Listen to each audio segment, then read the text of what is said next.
شاہ عطار پر ہر آن رحمت کی نظر رکھنا، شاہ عطار پر ہر آن رحمت کی نظر رکھنا، کرے دن رات یہ سنت کی خدمت یا رسول اللہ۔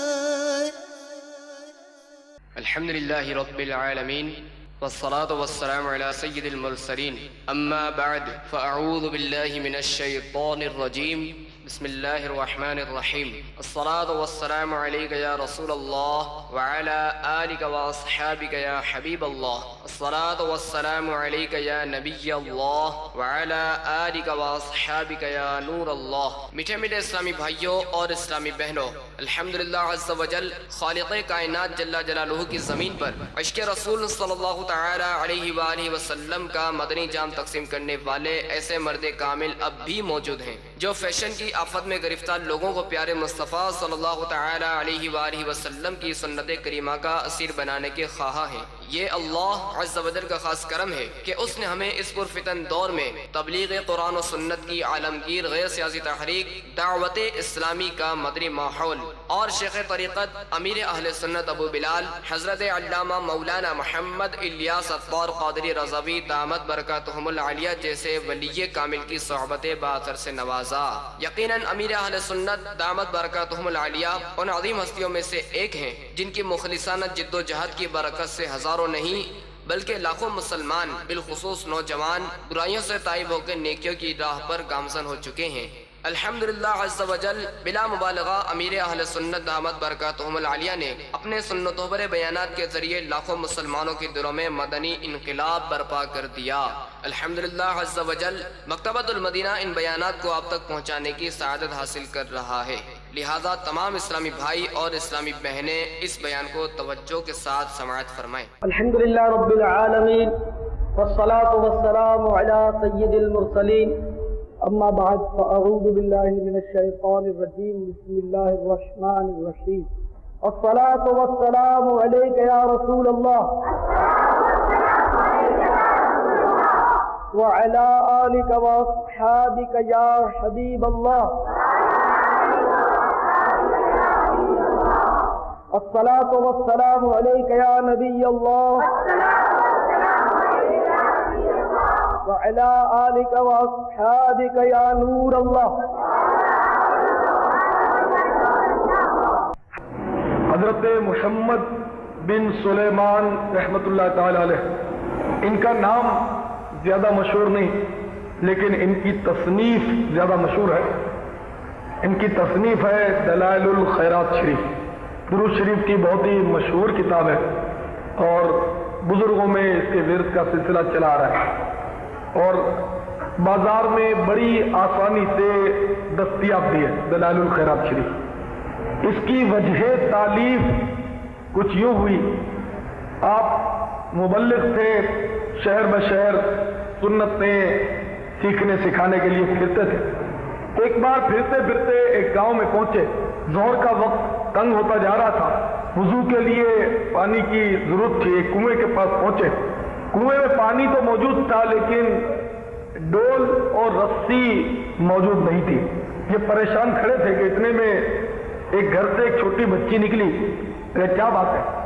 کہا بیٹی تمہارے پاس اگر رسی اور ڈول ہو تو دے دو، مجھے پانی نکالنا ہے، ظہر کا وقت تنگ ہو رہا ہے، مجھے نماز پڑھنی ہے۔ تو اس بچی نے کہا کہ آپ کا نام کیا؟ تو آپ نے اپنا نام بتایا، محمد بن سلیمان۔ بچی چونکی اور چونک کر کہا کہ آپ کا نام تو میں نے سنا ہوا ہے، آپ تو بہت پرہیزگار اور نیک آدمی مشہور ہیں، سنتیں بیان کرتے ہیں، بڑے اونچے آدمی ہیں، آپ کو کنویں نکالنے کے لیے رسی اور ڈول کی بھی ضرورت پڑتی ہے؟ یہ کہتے ہوئے اس بچی نے کنویں کے اندر تھوک دیا۔ تھوکنا تھا کہ پانی جوش مارنے لگا اور کنویں سے باہر آ گیا۔ جلدی جلدی انہوں نے وضو کیا، ظہر کی نماز پڑھی کہ وقت تھوڑا رہ گیا۔ ظہر کی نماز کے بعد اس بچی کو بلایا اور اس کو پوچھا کہ منی تمہارے اندر اس قدر